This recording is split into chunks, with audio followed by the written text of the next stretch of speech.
So, Yeah. should we start? We don't have to make it so awkward every time. Hi, everyone. Welcome back to. Hi, everyone, and welcome back to Actors Who Read. Yeah. Okay. Really exciting stuff over here. Is that a good enough intro? Can I talk about trigger warnings now? Yeah. Sure. Will you include that in the edit, though? Okay. We can say our names, though. Oh, right. Hey, everybody. I Welcome just drank episode caffeine. This is not going to be one. good. Hey, everybody. We are back for episode 1. I'm your host, Kat Wardell, and I'm here with... Liz Calandra. Thank you for keeping your laughter together. Today we will be talking about the play Cry It Out by Molly Smith Metzler.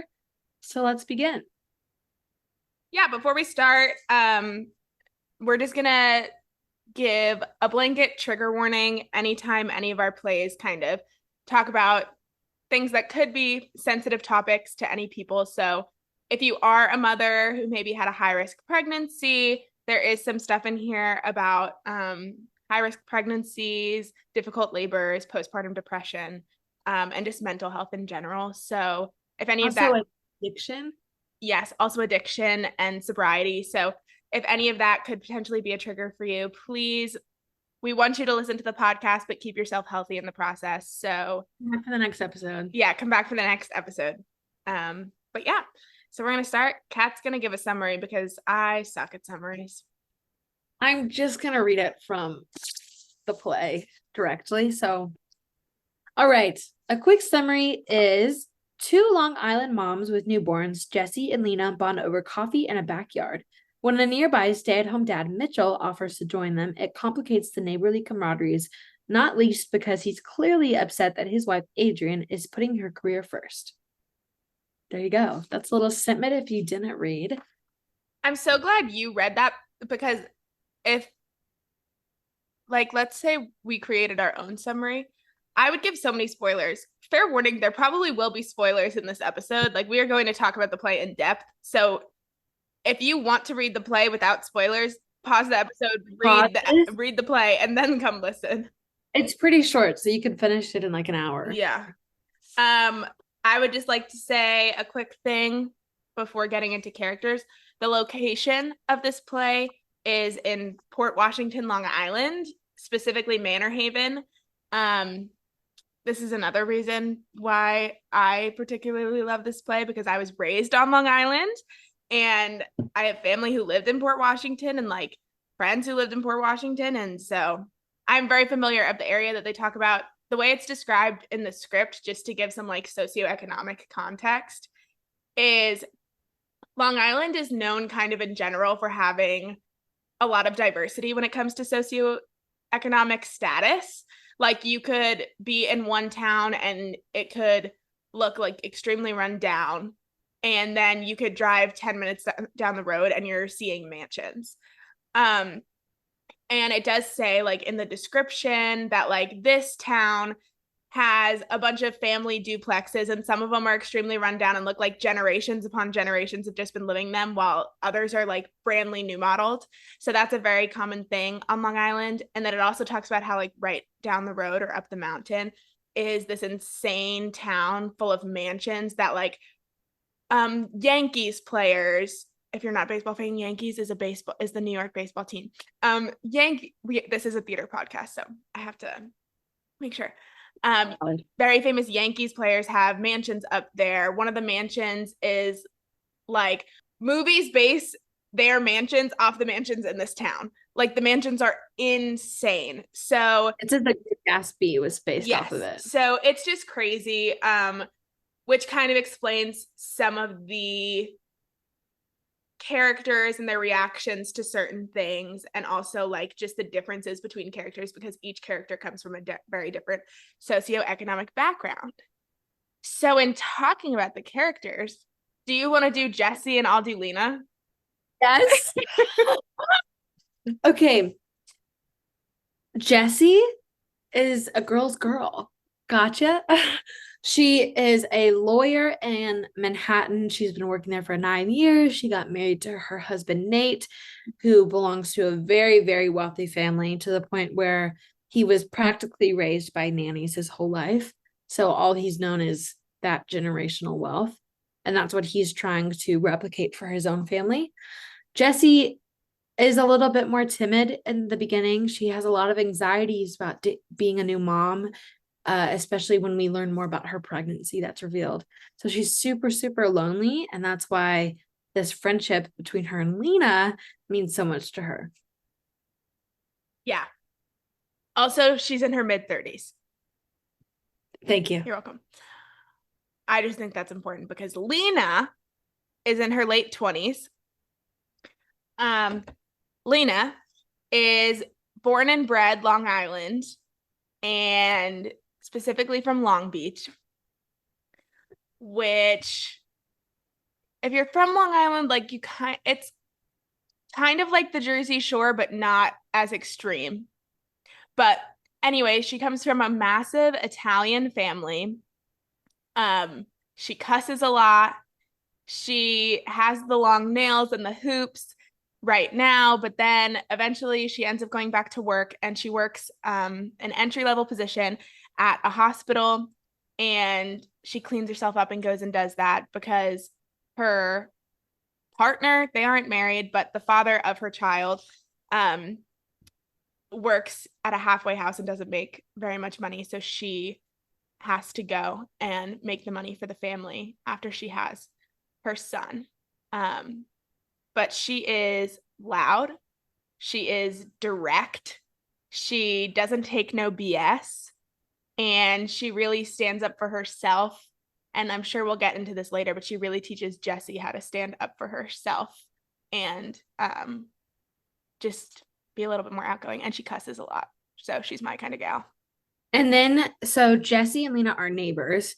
And then you have Mitchell and Adrian who live up on the mountain and they like look down at these two women interact in their backyards. Right. And then we have other kids. Right. For reference. So Jessie's daughter is named Allie. Mm-hmm. And then Lena's son is named Max. And then Mitchell and Adrian's daughter is named Livia.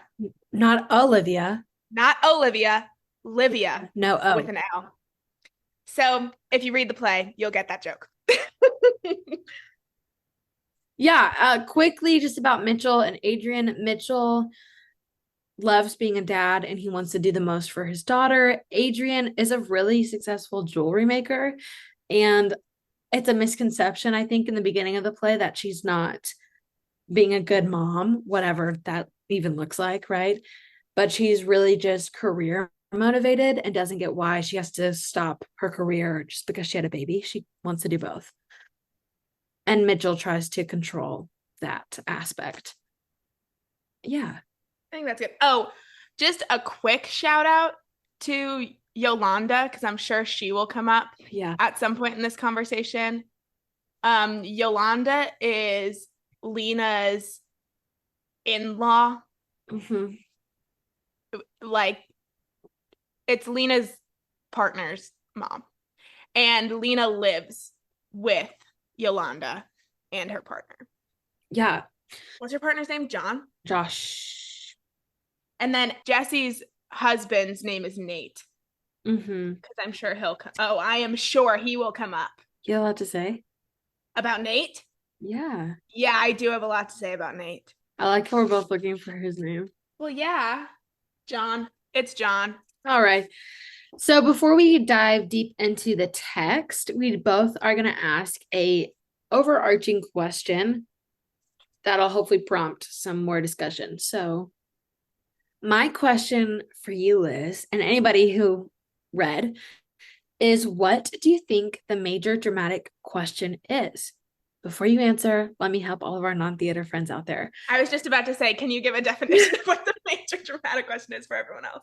A major dramatic question is basically like what the entire play is trying to answer. The one question, if you could put it into a sentence, that comes up again and again in subtext. You might know it as the main event or the main seed or the driving force. It's all basically the same thing.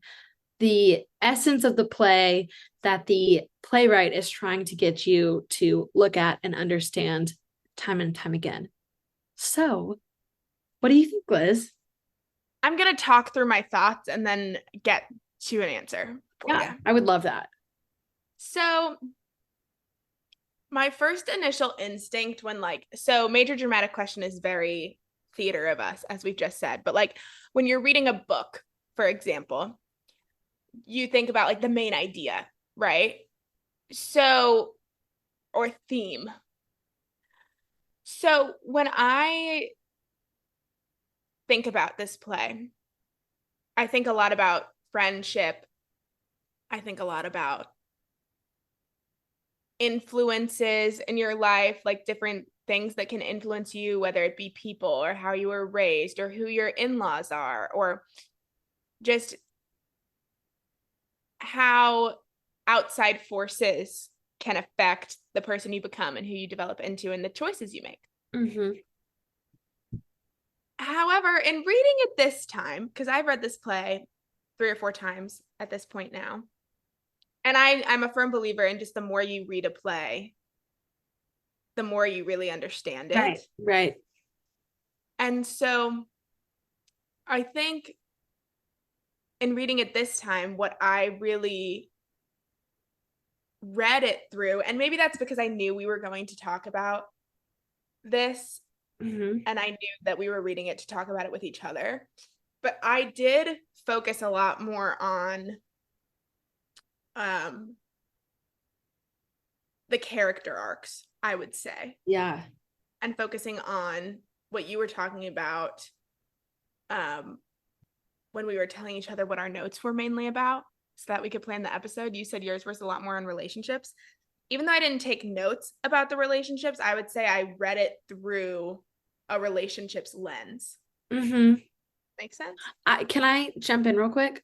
Yeah. I think in some plays, it can be kind of hard to figure out a character arc, right? Like sometimes you're like, they're just mean the whole time. And yes, you can dive into text and you will pull one out of there, but sometimes they're just not as easy to find. And I think this one sets up 3 very different character arcs that are very easy to follow. Right. And I would, by 3, do you mean Lena, Jesse, and Adrian? Mitchell. Okay. I would throw Adrian in there too. Yeah. By the end. But so my other thing with going off what you just said, with having it be hard to find character arcs sometimes, I think too, sometimes like if you're in a show, right? And like, let's say you have a supporting role, even you could have a lead. And sometimes you just don't get the backstory you want. Right. Like if you're playing a character that's not based off of a person in real life, that you can actually like research and find literal backstory for, you kind of just got to make it up. Right. Whereas like in this play, you don't really got to make anything up. Mm-hmm. Everything is given to you, whether it's in like the little question thing that is before the play with the author where she answers a bunch of questions, or in the character descriptions are very detailed. Mm-hmm. And then within the play, they talk about such deep things that it's like, each of these characters intimately by the end. Right. So in talking about the major dramatic question. Yes. Okay, my major dramatic question is, how do you make the best decisions for yourself while still making everyone around you happy? Whoa. Yeah. A lot better than the one I thought of. Yeah. Thank you. I'm going to write that down because I didn't write that. Please write that down. Okay, I'm going to share mine. Okay. My MDQ is, why do they keep going and when is enough enough? Because Mhm. I know you might say, well, they keep going because they're moms and they have to provide. That's not what I'm saying. Like, there are clearly driving factors that shift what we think is going to happen, right? And why doesn't Jesse confront Nate? Why Right. doesn't Lena confront Yolanda? Like, Right.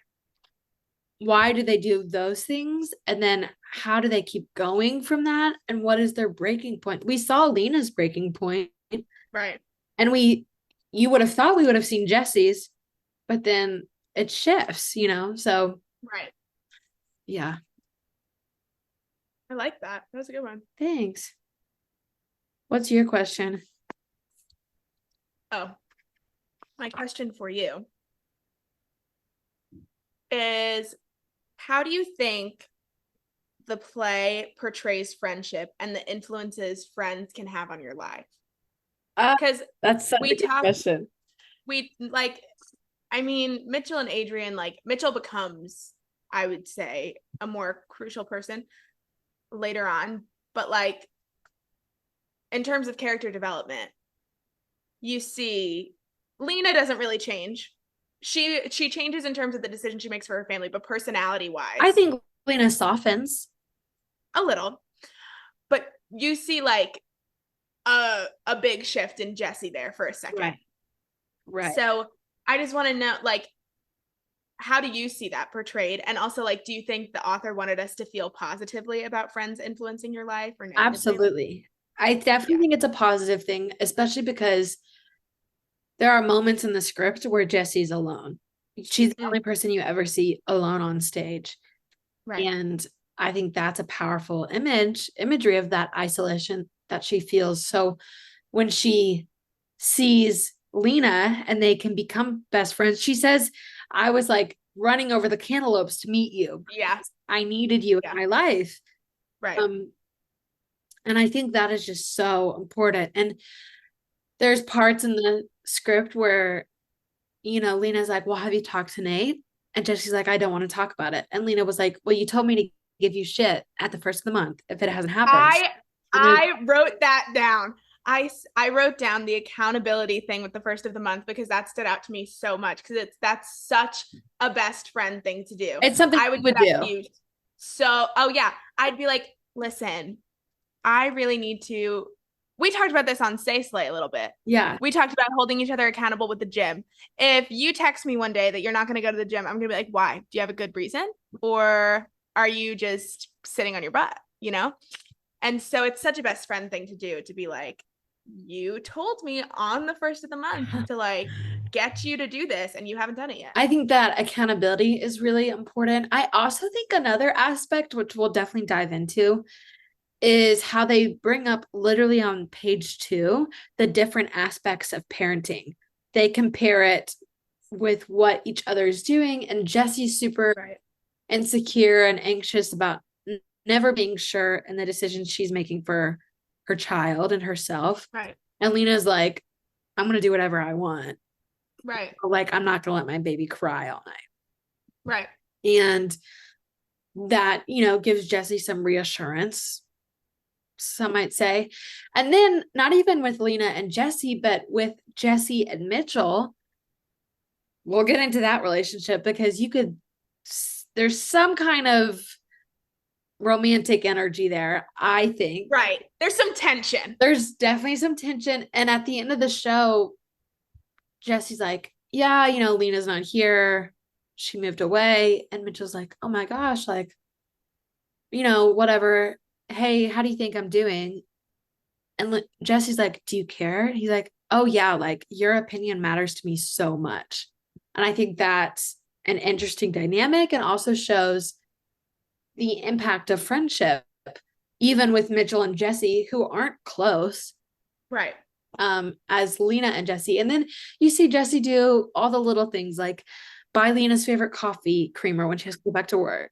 So simple. And then Lena celebrates her victory. She was like, you got in a car, you drove there with your baby, you took her out of the car Right. seat, you went inside. And I think being a cheerleader is such a big part of friendship.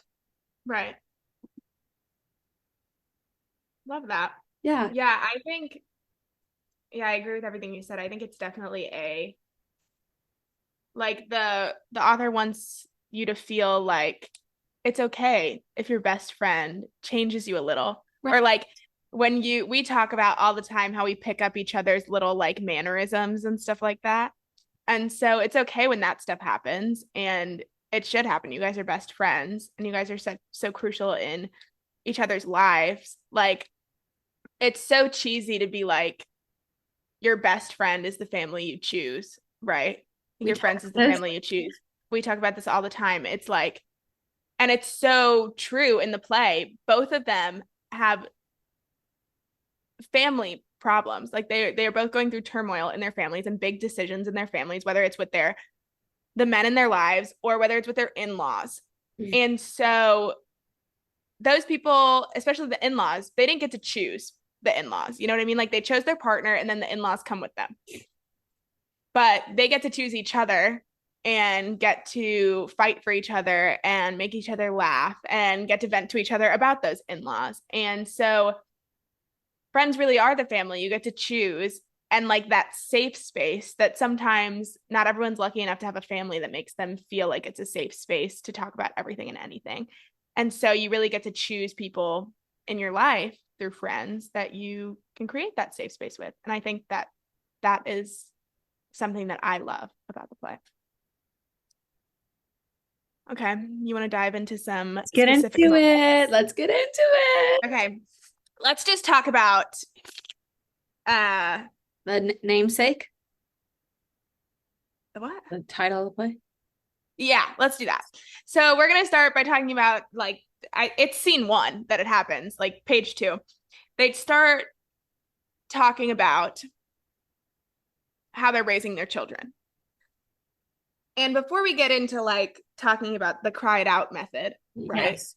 Can we do a blanket disclaimer? We're not moms. We're not moms. We're not parents. We're not saying what is right and what is wrong. No. And there's no right way to parent a child. Right. I don't even think I have an opinion about it. I can't. I don't have an opinion about it.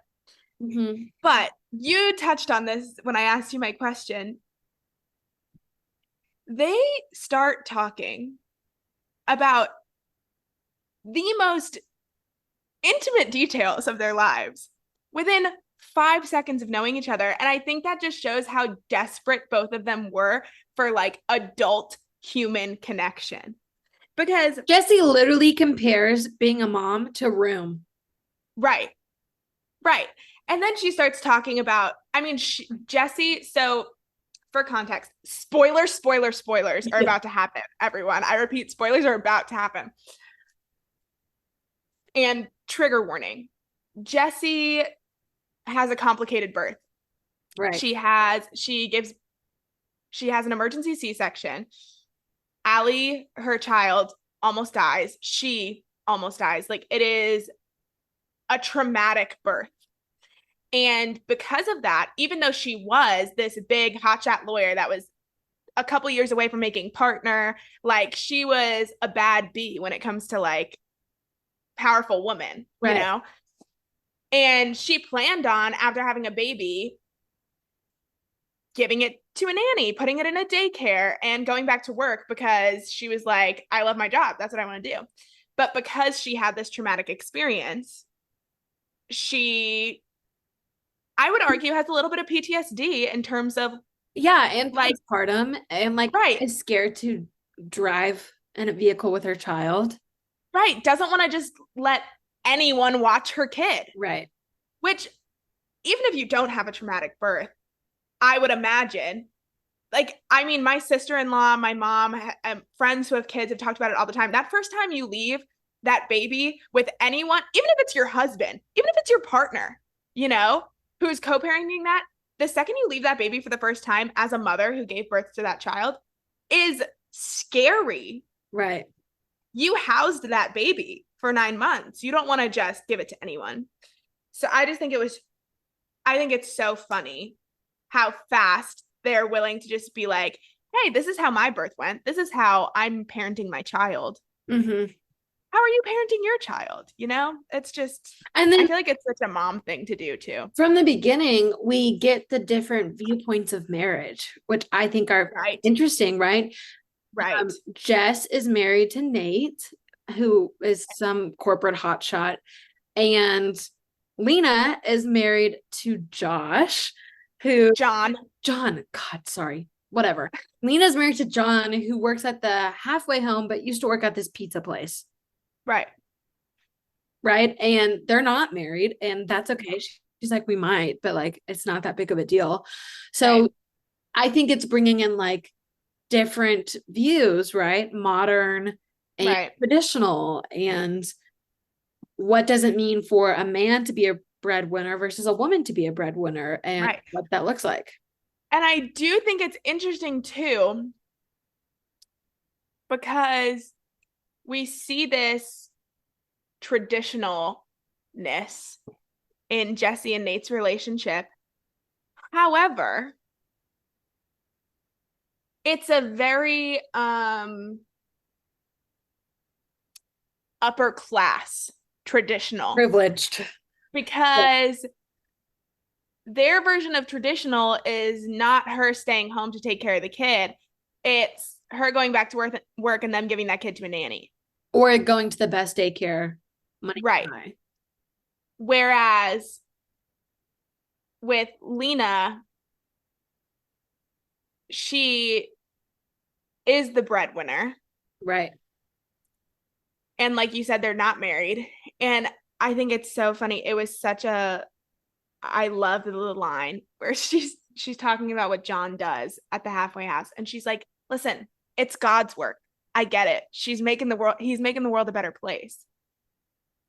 But, you know, after taxes, $0 come out of it. You know, like that's such a real thing. That's such a real people thing to experience in terms of like, you know, sometimes the best people in the world who are doing like these God's quote unquote God's work jobs are making no money.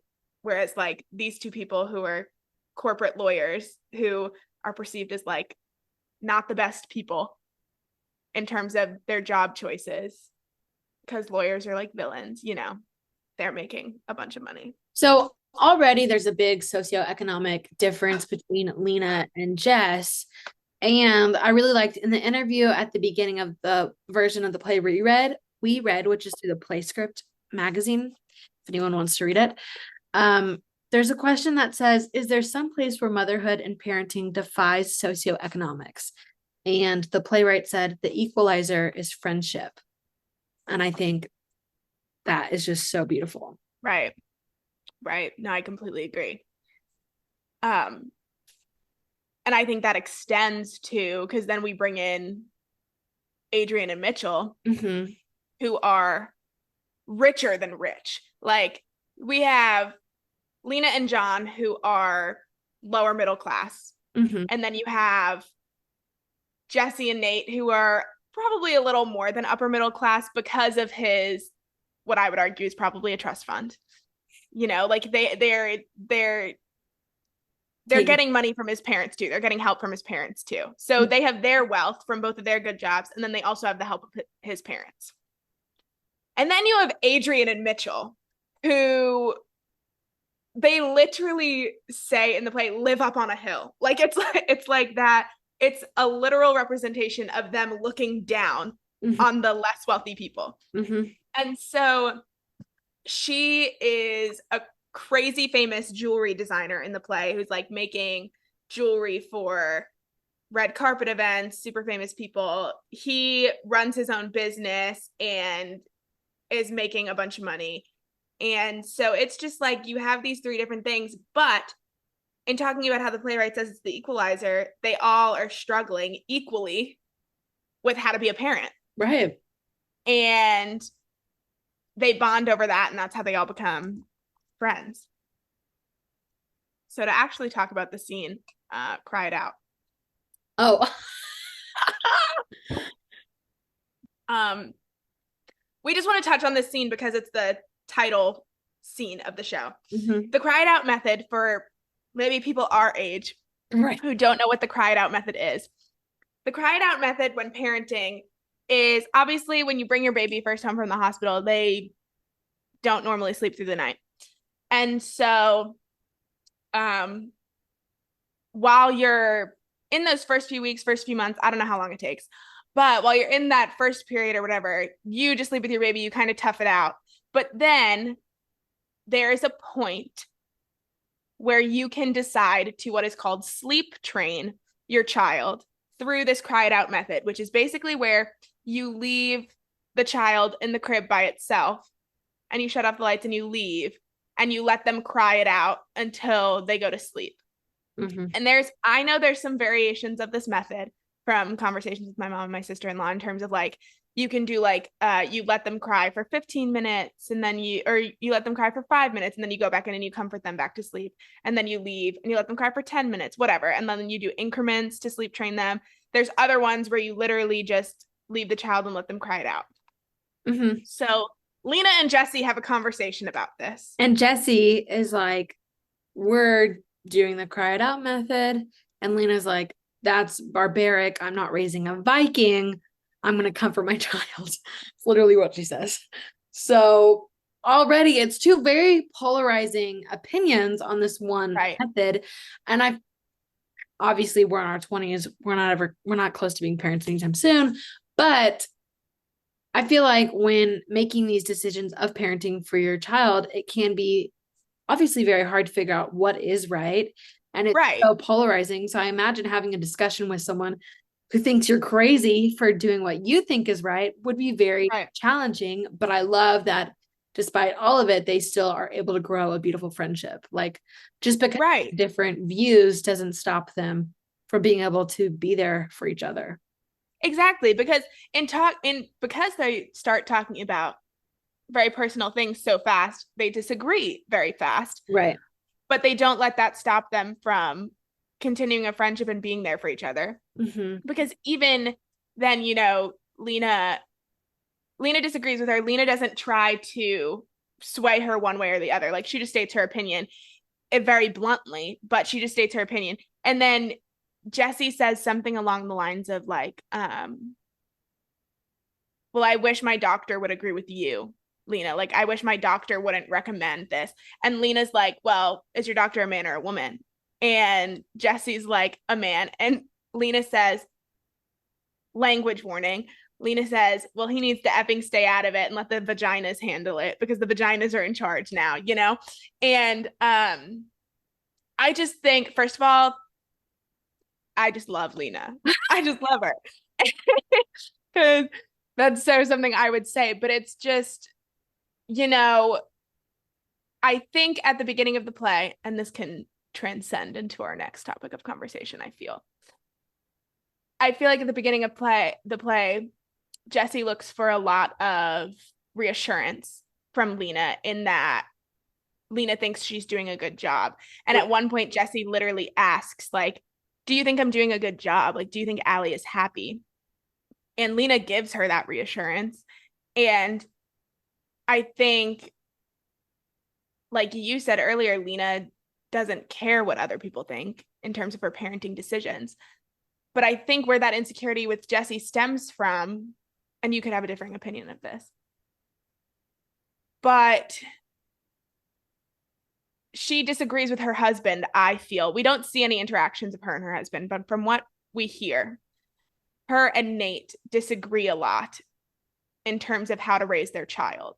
Mm-hmm. And when you and the person you decide to raise a child with disagree on how to raise said child, that makes you insecure and also puts a strain on your relationship that you didn't have before because you weren't having to make these decisions.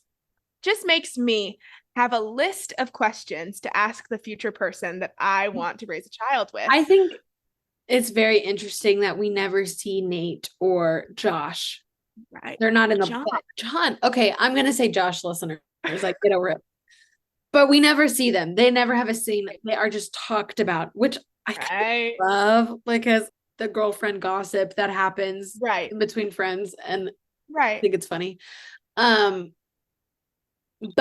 it's interesting because they hint at having a close relationship, Jesse and Nate, but from how she communicates with Lena, it's like do you even talk to him about these things? You know, it's just sad Literally, because yeah. it feels like their relationship is so strained because of this child. Because, guys, you have to realize he's making decisions like buying a house right next to his parents and not telling her, and then showing up and making her sign the paperwork. Stuff like that. And she's like, I don't even want to move, let alone leave my child when she's sick. And yeah. Listen, I've never disliked a character more that I haven't seen.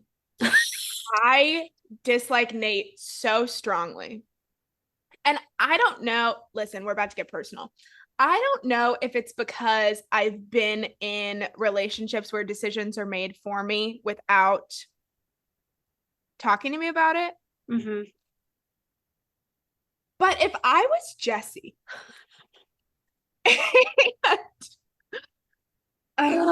and my husband tells me we need to go to Montauk, we need to go see my grandparents. And I'm like, no, our daughter is sick. We're staying home. You can go, like, go have a great old time. I'm staying here. He's like, no, we need to go. And I cave for some unknown reason. I cave. And I'm like, yeah, let's go. And we get there, and your parents are there trying to get us to buy a house without any warning. And then when I actually decide to stand up for myself and I'm like, no, me and you need to talk about this by ourselves because we have our own live husband. We need to talk about this without your parents' input. I'm getting in the car and leaving. And then I get in the car. And then my husband decides to tell me how this is his lifelong dream to own a house next to my parents and that you embarrassed me. Get the F out of my face. I would lose my mind. And maybe that's why Jesse was in the situation and not Lena. Okay. That's so funny. I think the biggest difference between Jesse and Nate is empathy. I think Jesse gives so much empathy to Lena. She's a little ignorant at times. We'll talk about the wine box here in a minute. But Nate doesn't understand the empathy, right? After like 5 weeks of her postpartum, he comes in with lingerie and it's like, let's fly to Barbados. And she's like, I just had the most traumatic experience of my life. I'm not leaving this child to go on vacation. Right. And it's all the conversation gets brought up multiple times throughout the show of like who you were pre-parenting and who you are now, right? Like, oh, I'm not my old self anymore. I'm changed. First of all, to close out the Nate and Jesse thing. Right. In terms of how the play ends with Jesse saying she is going back to work and all this stuff. We haven't even talked about that. I know. So the big turmoil for Jesse throughout the play is if she's going to go back to work or not. Because she says she wants to be a stay-at-home mom, but she's not telling Nate. Right. This is another reason I don't like Nate.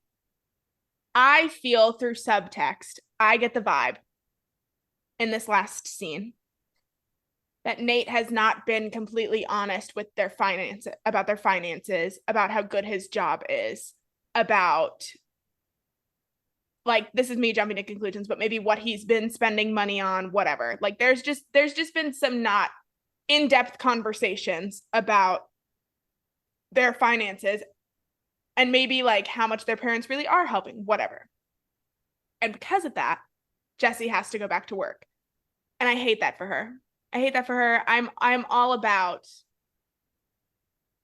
women working. I'm all about working moms. Well, and you can see the struggle she goes with the entire show. It's part of her biggest character arc. And she's at the end, Mitchell's like, well, why are you going back to work? That's stupid. And she's like, I literally couldn't get even a week more unpaid off. They wouldn't give it to me.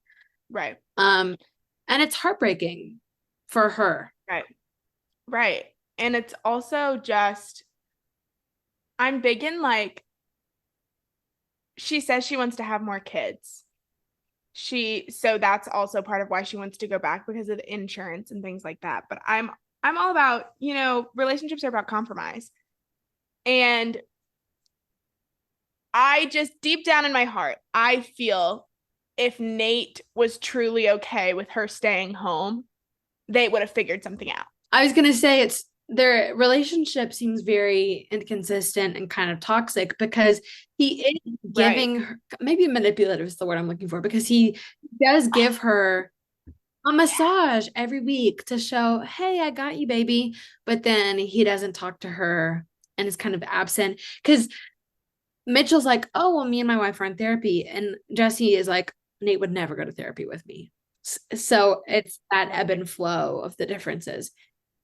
Anyway, kind of rounding out the discussion on their relationship, what did you want to say about like the old me, the realization that you had? The old me thing. Let's get into it. Let's get into it, okay? Because it at the beginning of the play, Jesse talks to Lena about how during that lingerie scene where he brings her a box of lingerie and is like, we're gonna go on vacation and we're gonna have a bunch of sex and we're gonna get back to our pre-child marriage. Mm-hmm. And Jesse is kind of in the mindset of like, but we're not in a pre-child marriage anymore. We are in a post-child marriage because now we have a child. Right. And she's like, I just went through this really big thing a few weeks ago. Like, going on vacation with you, not my first priority right now. And he says something very manipulative, very manipulative. And he says, well, I just miss you. And Jessie, the queen that she is, she's like, but he didn't say it in like the sweet, I actually miss you and like I just want to spend time with you kind of way. He's saying that he misses how she was before the baby. Mm-hmm. And I think this is like something that I would say every relationship where something big like this happens, whether it's a child or it could even be like losing a loved one, whatever. Right. You know, like any big event like this. Yeah. Right. You change. And you need a partner who's okay with you changing because everyone's growing, everyone's changing. You aren't the same person every day of your life. But he's saying that he wants her to go back to how she was before she had a baby. And she's just like, I don't think you understand. I cannot go back to how I was before I had a baby. I've had a baby. And maybe that's not even like a physical thing that he's talking about, but like for Jesse, like it's not the physical stuff that matters. It's like mentally, I will never be the same after A, having a child who's now my whole world, but B, almost losing my life for you to have a baby in this world with you. And now you can't even understand why that might have been traumatic. And I think sometimes some dads have trouble coming to terms with how much the mom wants to put their kid first. Mm-hmm. Especially if it's a situation like this where the dad is working all the time, like very, very long hours, to the point where he might be gone before the baby even wakes up and gets home before the baby, after the baby's asleep. He doesn't get to form that same connection with the child that maybe the mom does because she's on leave right now. And so a part of me does sympathize with Nate because of that. But the other part of me is like, screw you, don't manipulate Jesse. Well, and then it's interesting because you get the perspective from Mitchell, who's the complete opposite of Nate, who's like, I am leaving my job for 6 months from a company I own to take care of my kid. But you touched on something I think is important that we address and talk more about, because I know you have opinions on this topic. You talked about how the mother's house the child, so they have a deeper connection, and fathers sometimes don't. So I know it's not in this play, but I think it dives into the topic of adoption or surrogacy, or, you know, just bringing awareness to that parenthood can look different for everyone. And this play, like, it does talk about IVF with Adrian. They went through 4 rounds and they had really hard spouts with that. But I think the lack of connection isn't just like a father issue, because you also see Adrian kind of grapple with that. And she's like, it's not that I'm not connecting. He just doesn't see when I'm doing it.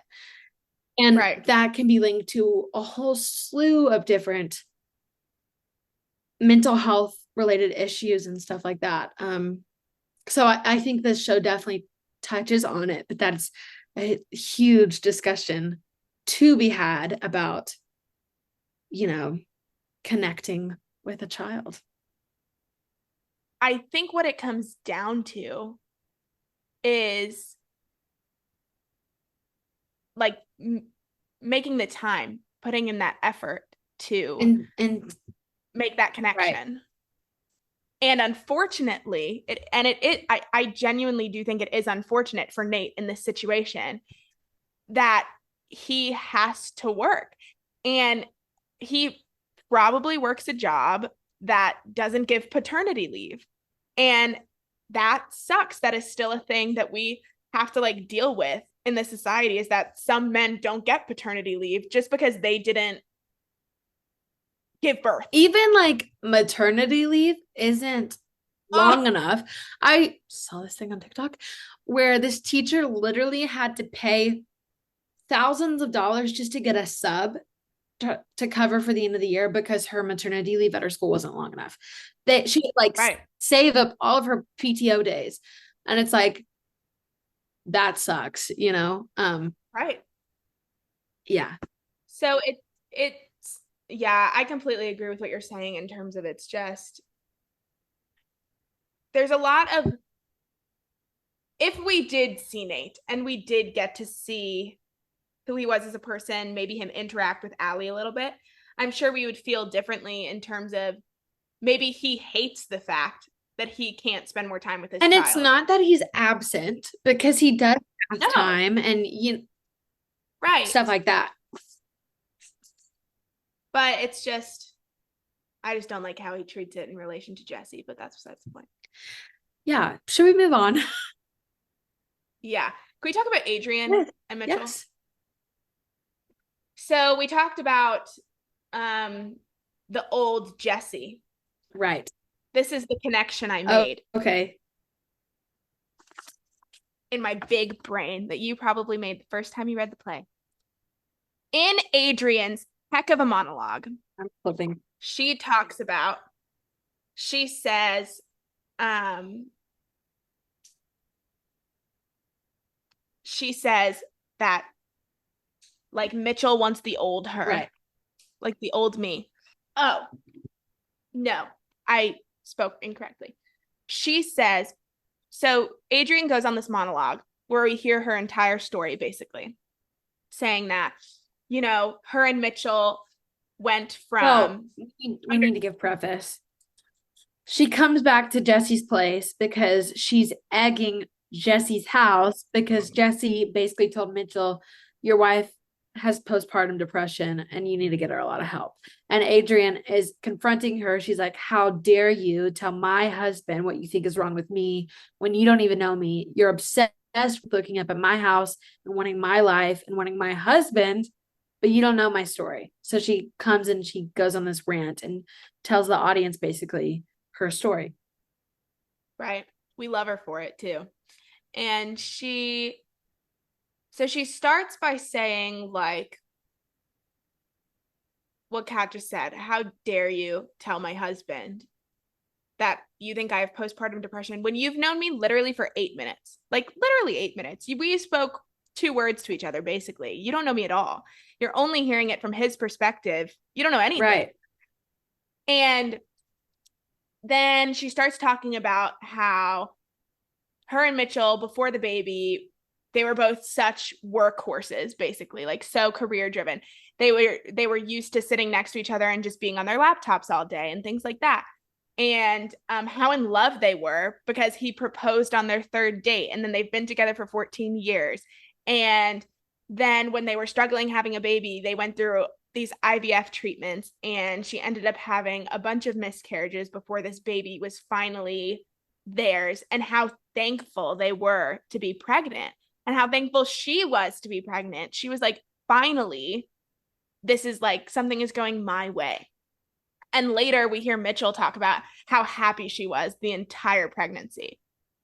And then she gives birth to their daughter, and she struggles afterwards. She ends up getting an injury called mother's thumb, which doesn't allow your hand to move the same way. It doesn't allow your thumb to have much mobility. So it's really hard for her to hold her child, which is why Mitchell doesn't see her hold her Not to child. mention jewelry And artist, so it affects her entire right, livelihood. career.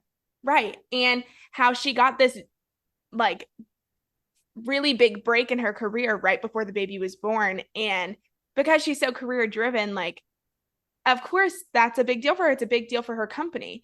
And she talks about how the old Mitchell would understand the fact that she is focusing so much on her career still, because she makes the case that in reality, she hasn't changed at all. Right. He's making it out to be that she's changed into this completely different person when really she's the same exact person she was before she was gave birth. She's just as career focused. She's focusing on her job. She makes the claim that Mitchell doesn't see me hold our daughter or interact with her because when he's home, that's my time to work. But when he's at work all day, I do go up and I sing to her and I talk to her and we cuddle and all that stuff. I also think we should bring up that she talks about if it was happening to Mitchell or a man, nobody would feel sorry for him. Right. Right. She says something along those lines. It says, if this was Mitchell, if this was Mitchell's deal, he was closing, no one would look twice at this. They'd just say, oh, he's working what a big time for him. Good thing there's an excellent nanny. Good thing he'll have the baby's whole life to get to know her. So just like even the double standard with that, I think is really interesting and true.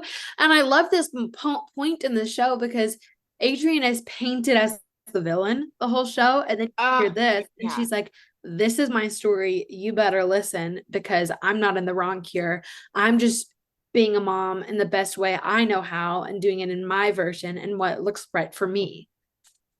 Right.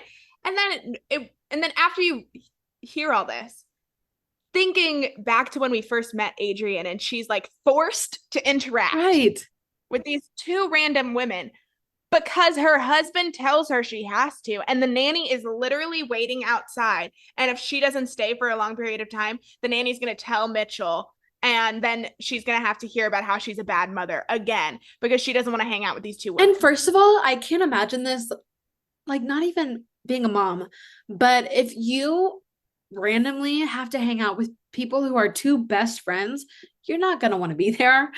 You know, you don't know what to talk about. You don't know their jokes. And so it's just like, feels like a waste of time all around. So I can imagine this element. Right. And of course, Mitchell's like, thinks he's doing so good and he's helping her so much. And really, it's just the opposite and not enough communication. These couples really communicate. Oh, yeah. And then also we hear one of the pieces of advice that like Jesse tells Mitchell is like, I feel like you're doing everything right. You're encouraging her to hang out with other moms. Because whenever you hear about like, whenever you go through any trauma, no matter what it is, no matter who you are, whenever you go through any trauma, the first thing people tell you is find someone that's going through the same thing and hang out with them, talk to them about it. But I think one of the big things about trauma and what I would imagine about motherhood is no one goes through it the same way. And so if Adrian doesn't want to talk to two random moms about this entire kind of crap period of time she's been dealing with, she shouldn't have. She doesn't have anything in common with. That's the other thing I want to bring into this discussion real quick is talking about class again, because it shows that you can have all the money in the world and still have relationship problems, still not, still have mental health issues. And, Adrian and Mitchell are going to therapy twice a week and they're doing all these things and they still can't communicate. And then you compare it to Lena, is that her name? Lena and John, who,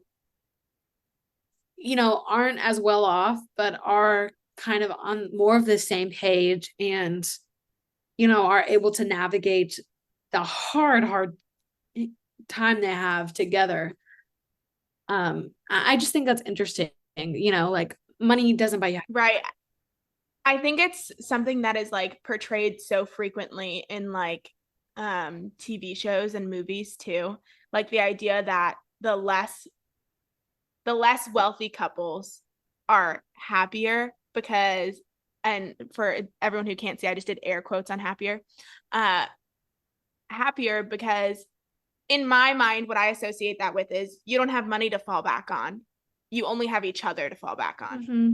And so when you take money out of the equation, is that a person that you feel like you can 100% rely on? Right. And if it's not, then money isn't going to save you. Like money isn't going to help you in any way. And Lena and John, they don't have a lot of money, but they have each other and they're willing to make compromises for each other. I mean, Lena moves away from her support system. Yes, she's moving towards her family and things like that, but we don't hear about them. Mm-hmm. But we know about her and Jess and their relationship. And she's moving away from her best friend in the time where she probably needs her the most Mm-hmm.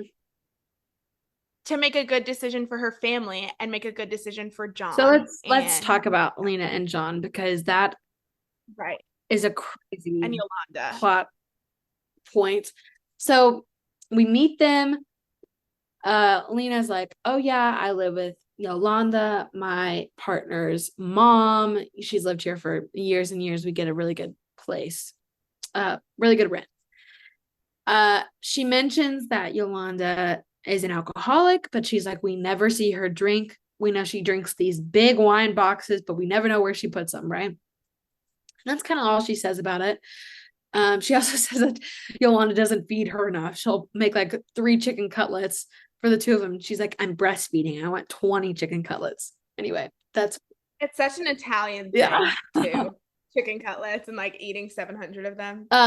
Anyway, so then the play fast forwards a couple days, and Jess and Lena out there hanging out in the backyard, and Jess is like, I have this present. I'm so excited for you. It's all wrapped up. And it turns out to be the empty wine box, because they never know where she hid them. And Jess finally found her and saw her disposing it at a park dumpster. She's like, I solved the mystery. I'm so happy for you. And Lena is like, this is like the saddest thing ever. She's getting drunk. And why it hits her so hard is because Lena and John are both recovering addicts as well. They're both alcoholics, and I think John is like 8 years sober, and then Lena is 6 years sober, but then she makes a joke and says, well, really 4 years completely clean because I couldn't stop doing cocaine for the first part of it. And so I think, it hits her hard because she's been there. Mm-hmm. She's been the person that has to hide the wine boxes and throw the wine boxes out because she doesn't want her family to know. Right. But in this situation, it was Jesse. I think it showed Jesse's privilege a little bit in this situation. And again, just how different their lives really are. Jesse, I think we are led to assume, probably doesn't know any alcoholics, doesn't know any recovering addicts. Even with when Lena tells her about her alcoholism and her addiction, Jesse's just like, well, that's really great that you were able to kick it, Yeah. And Lena's like, not really how it works, but I appreciate the sentiment kind of thing. Right. I still think about it every day. Yeah. Right. And so I think it shows Jesse's kind heart in that, like, Lena made such a point to be like, this is something that John and I have been trying to figure out, and like we haven't been able to figure out, blah, blah, blah, blah. But Jesse kind of missed the mark in that Lena and John didn't really want to know. They didn't want to know that it was really happening, because then they have to face it. Right. And so then we come to the hard point when Lena has to go back to work, and John's at work. Lena has to go back to work, and she's like, I'm terrified to leave my baby with Yolanda because I don't, really trust her. And so then a couple scenes go by, and then the scene where they confront it all is Lena is crying in Jess's arms, and she's like, John is packing up all of our stuff. We're getting out of the house as soon as possible. Because basically what happened was Yolanda only fed the baby once in the day. And so Lena comes back to her baby screaming, crying because he's starving, and ends up feeding him for like an hour. And she's like, I cannot believe I just traumatized my child, but I also don't have any other options. I can't stay home. And she's kind of at her breaking point. Like, she doesn't know what the next steps are. Yeah, and I think we see Jesse really grasping at their friendship there, because Jesse is like, stay with me, like, come stay with me. And Lena's like, no, you don't understand. Right. Like, she literally says, I will wake up in the middle of the night and go get your chainsaw, and I will go kill Yolanda next door if I'm this close to her. Like, she put my child's life in danger. I can't be anywhere near that. And I think that's something everyone can understand, even not just from a mother's perspective, like needing to get out of a situation because you know your emotions are going to get the best of you at some point. Like, you're so angry that you can't even see that thing that reminds you of that event. And I think, again, like, Jesse probably can't wrap her head around why Lena would want to move to Long Beach versus stay here. So eventually Lena has to go. She decides to go and stay with her sisters for a while. And John gets a job at the same old pizza shop he had a few years ago. And they know it doesn't pay well. And at the ending scene, Mitchell's like, oh, like, is Lena coming back? And Jesse lies. She's like, oh, they're looking for houses here. But she knows Lena's never coming back. Financially, it's impossible for them to do so. Right. But I think it's so sweet and heartbreaking how Jesse still decides to protect her friend in that moment. Right. And at the end of the day, I think this really goes back to my dramatic question of terms of like, what do you do for yourself while also making everyone around you happy? Like, Lena and John, even though we don't know a lot about their relationship, they have this really big conflict because Lena's also mad at John because John doesn't call her right away.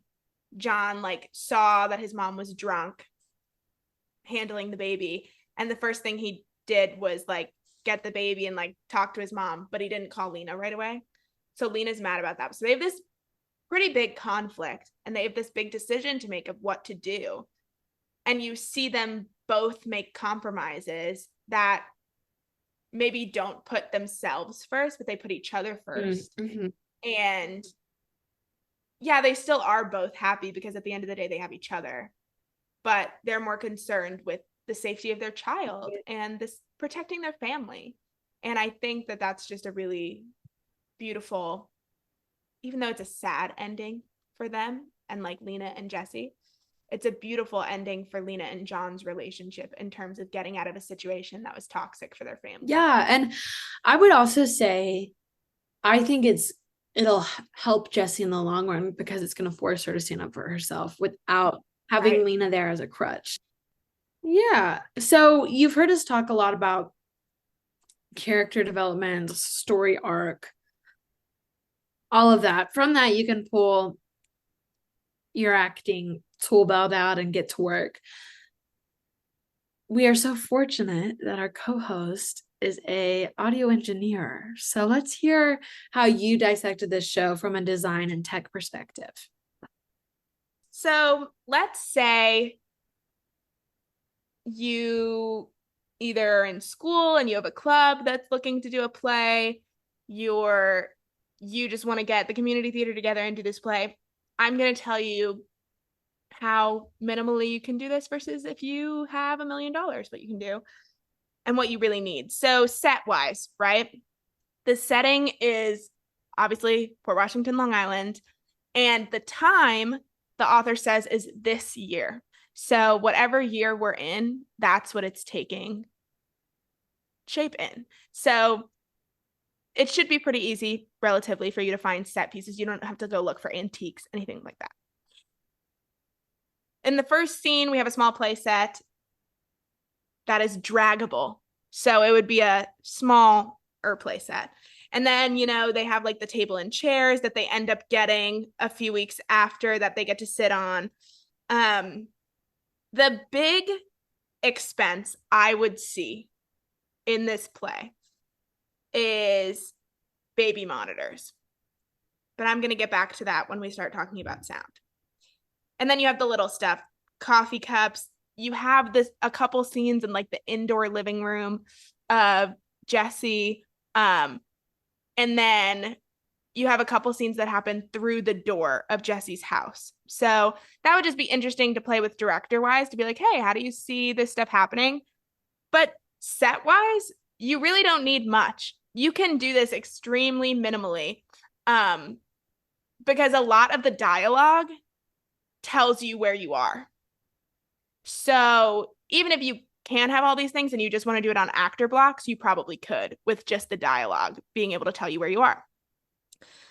So leading that into costumes, since it says that it takes place this year, if you're working on a budget, you can probably do a lot of your costumes from the actor's wardrobe if that is something they're okay with. And even if they're not, you can go to Old Navy, thrift stores, cheaper stores that would have up-to-date clothing, maternity clothing, things like that. For me, which I really hate the statement I'm about to make as a sound designer, but for me, one of the most crucial design aspects of this show is going to be the lighting design. And here is why. In the little descriptions before each scene, it gives a very specific time of when the conversations are happening. And the lighting is going to be what tells you that. So obviously, if it's darker, we know it's nighttime and the kids are in bed, where it's bath time, whatever.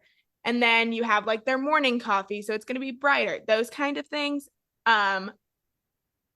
that you don't really hear them establish the time, but the lighting is going to allow you to see that. Now, that doesn't mean it needs to be this incredible, crazy, you need to hire this crazy, incredible lighting designer. Just, different levels of lighting, I think would be very important to set the time of day. Now, sound. I was sound designing this show in an absolute dream world.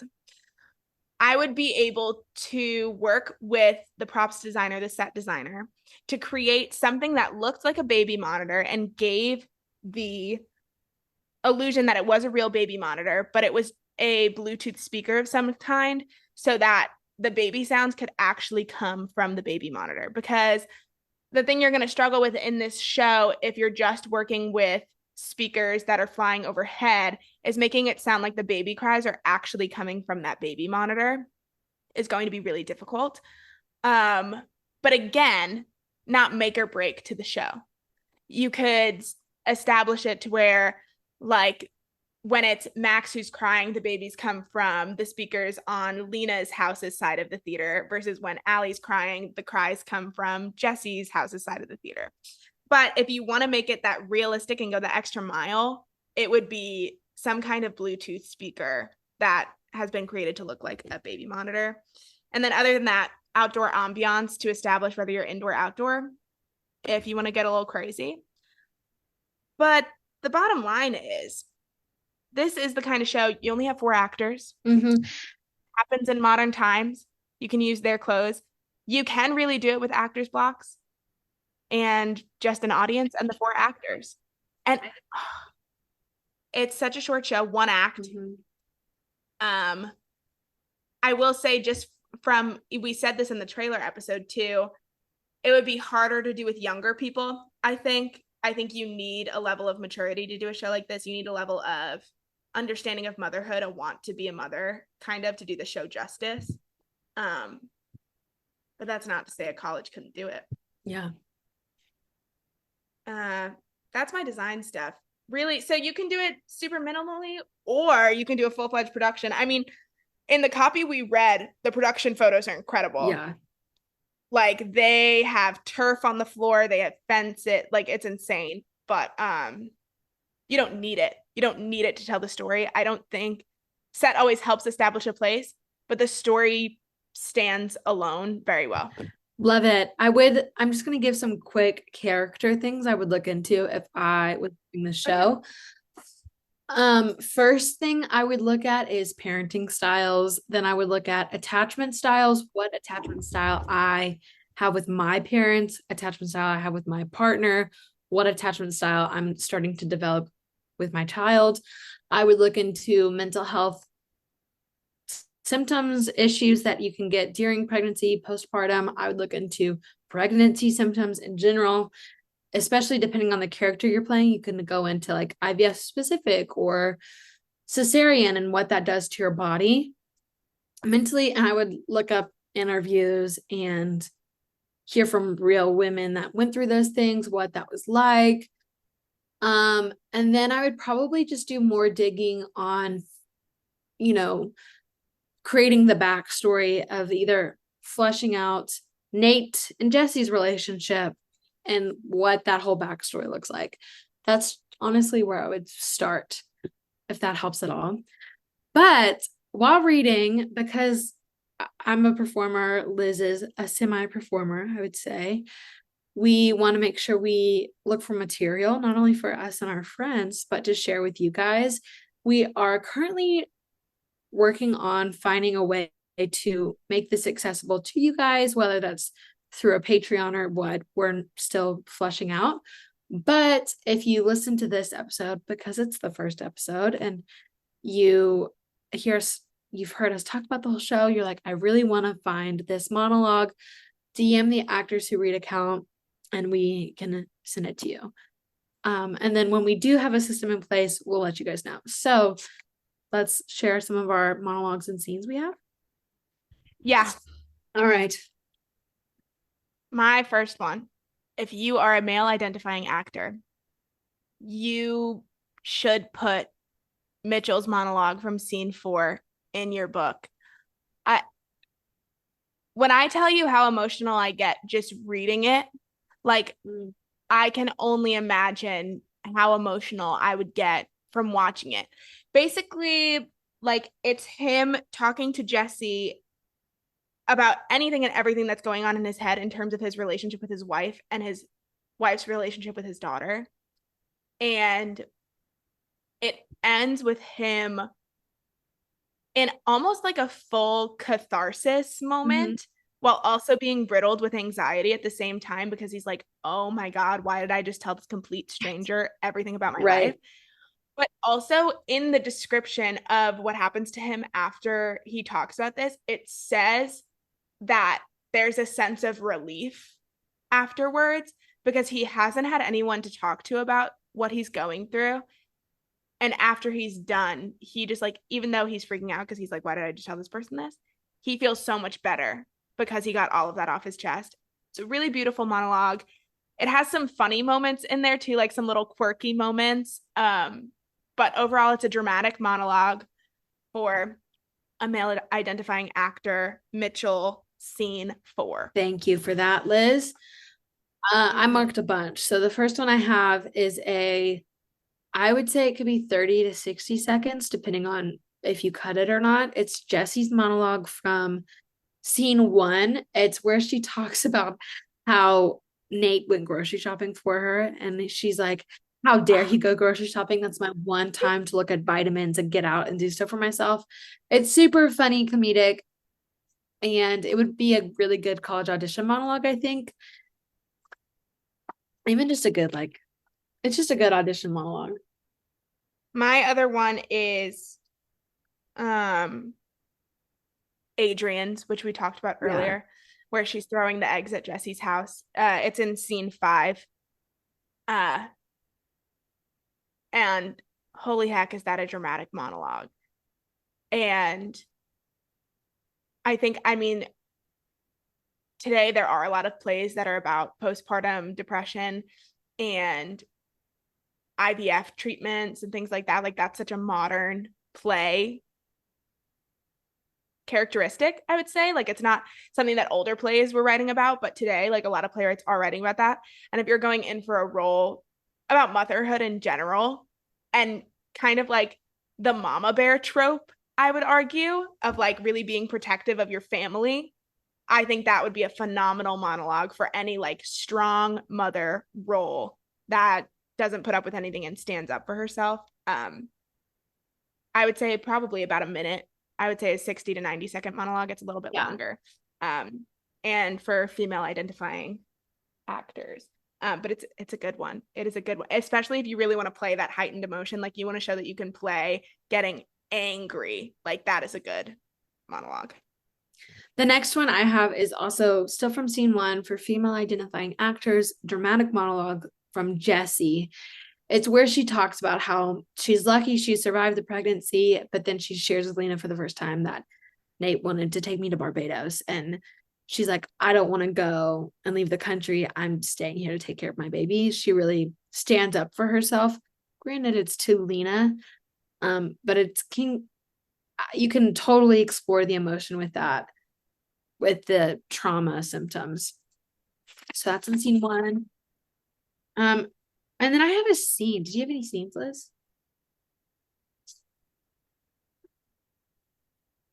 I have a scene and a monologue that they could pull from the scene if they needed to just do the monologue. I think scene 7 is a great scene for a male female duo. It's the last scene of the play, and it's with Mitchell and Jessie, and it's really, they kind of just lay everything out on the table. And I do think, I feel like it's, especially when you're in college and in high school and you're trying to pick scenes, it's hard to pick scenes that stand alone. And like, you can tell a full story that stand alone. And I think that scene can stand alone very nicely. Like, you don't need a lot of full background knowledge to completely understand the scene. Like, a lot of it is talked about within the scene. Mm-hmm. So it's fine. And then within the scene, there's a short monologue. Actually, it's not that short, because if you cut Mitchell's lines out of it, it can be a full monologue. I would say probably a minute to a 90-second monologue in the last scene with Jessie. And she starts, it's after Mitchell tells her that, like, oh, you've been happy, why are you going back to work? And she like pops the F off. Good. It's the first time you like hear her really like stand up for herself and blow a casket and be like, this is the decision I've made. You don't know me. Step back, And Mitchell has like a couple lines in there, but you can cut them out. And even just Jessie's sequence of lines makes sense standing alone. So, yeah, good arc too, I would say, of a monologue. It shows a variation of emotions. The last scene, there's a couple from scene 5 and scene 2 that you can cut up, but the last one I really want to mention is in scene 5. It's the end of scene 5 between Lena and Jessie, and Lena can tell something's up with Jessie, and Jessie's like, I'm not going to talk to you. I don't want to. My walls are up. And so in order to get Lena to talk about what's going on with her and Nate, she's like, let's role play. So Lena takes on this British accent at first. She pretends she's Nate, so she has a deeper voice, however you want to do that. And they're kind of role playing, what Jessie's going through. And at the end, Jessie pops off and she's like, I don't care if we have to eat ramen every day. Like, I want to stay home with my kid, which inadvertently affects Lena. And Lena's like, oh, so you think me going back to work is shameful and stuff like that. And that's actually, I think, is really powerful. And I think it'd be just a really good scene, probably close to 2 minutes, 2 to 3 minutes, depending on if you cut it at all. So those are our suggestions. Like I said, if you really want one, DM our Instagram account, Actors Who Read, and we'll totally send it to you. Be on the lookout for a new announcement about all of that to come. So I can't believe we're at the end of the episode. I can actually. It's been 2 hours. The way we're going to end each episode is we're going to think of a sentence that we feel like summarizes our experience reading and share it with you. what I learned from this play more and more every time I read it. And my major takeaway, which ties into my dramatic question, I would argue, is no one's lives are the same, even if you're going through the same thing. Mm-hmm. And I mean, it's a standalone sentence, so it makes sense on its own. But to explain, they're all going through motherhood. They're all going through, every character in this play is a parent, Mm-hmm. except for the 3 babies. And no one's journey looks the same. And I think that's a really beautiful sentiment to portray in a play that is so deeply true to everyday And I life. would say it's not talked about enough. I think sometimes the joys of parenthood are glorified, but Yeah. the hardships that come with it too can be looked down upon sometimes. Right. My sentence is basically the exact same thing. I was going to say parenthood looks different for everyone. Whether that Right. includes isolation, mental health issues, maybe it's the best season of your life, you know. Everyone's experiencing it a little differently, and I think it can just be a reminder to be kind. Yeah. Yeah, that's Cry It Out. Yeah. Hope you enjoyed. And hope Enjoyed. you now want to read it if you haven't. Yeah. Side note, I know a lot of the themes we talked about are super serious, and like we did have some laughs during the show. I do want to say this play is extremely funny. So funny. It is so The way it's written funny. is so good. It's written so well, and there's a Liz It is and I written so well. do want to eventually produce it and do it together because it is heavy, but the dialogue between Lena and Jesse is just like 2 old friends. Right. For example, in the opening scene of the play, one of the lines that Lena has is, I could make love to you with my mouth right now. Right. And Jesse just like pauses for a second and then just says, thank you. There's a whole Because she like doesn't know how to respond. There's a whole scene where the doorbell rings and Lena answers it with one of her breasts out because she was just breastfeeding her child. And Jesse goes, I bet Right. your house is the new favorite on the block. Like it's hard to touch the nail on the head with like the Lena comedy because Lena just provides so much comedy in the show. But like her first interaction with Adrian, or like when Jesse is like, no, we're gonna invite her over, and Lena's like, she's not allowed to pee in my house. She's not stepping foot in my house.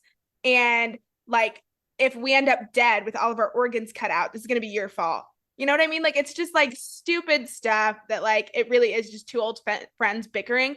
Even though this whole play probably happens in what, the span of like a few weeks, right? And so it's like it's just crazy. But it is a very funny play. I laugh out loud a lot while reading it. So even though it does deal with heavy material, there are some laughs in it too. With that being said, first of all, thank you so much if you've listened this far. I know we've talked your ear off, but we hope we've brought, light to a new situation and brought awareness to a new play for you. Liz, would you like to announce our next play? You know I would. I would. Everyone, this is one of my favorite modern plays. It's done pretty frequently.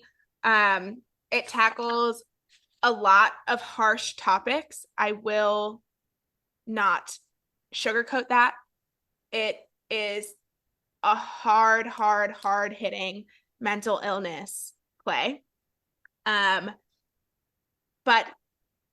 episode 3, 2, whatever. 3? 2, 3? I don't know. The next episode, we will be talking about Dog Sees God, Confessions of a Teenage Blockhead by Bert R. Royale, if you want to be fancy with it. Anyway, it really is just one of my favorite plays. I would say it's in my top 5. Because it's Liz's favorite play, but I've never read it. So discussion next episode is going to be great. Like, if you're like, you guys, why are you doing such sad plays? I'm just going to give you guys a little insight, we have the next 3 months of podcast planned for you guys. So the first month is some of our faves. Next month, it's going to be more classical. And then the month after, I think we're doing more comedies. So follow along. Please send us your recommendations. We do have a comedy next month. It's an older comedy, but we have a comedy next month. Thank you. Please send us your recommendations for plays you want us to read, you want us to talk about. We would love to read your favorite play. Because after these, we have the next 6 plays that we are talking about planned out. I just short-circuited. But part of the reason we haven't planned further is because we're hoping by then we have some recommendations from you guys from plays that you want to hear us talk about. We are trying to stay away from musicals. Sorry, all of our musical fans. Reading a musical is just not the vibes. I think the most I'll do is like the children's theater work I have to reading musicals just is not the same as reading plays because you have to think about the music, and I'm sorry. I don't have rhythm, so that would just be terrible. Maybe if someone really wants us to talk about a musical, we can watch a musical that's on a streaming service and then talk about it, but later day. TBD. Anyway, thank you guys so much for listening. Please, please, please make sure to follow our Instagram, Actors Who Read. That's where you're going to get all the updates, daily posts, stuff like that. If you want more into our personal lives, you can follow me at kat.wardell and Liz at Elizabeth_Calandra_arts and keep up with us. Yeah, we'll see you next time. Outro here. I'm gonna chop that shit up though. Yeah.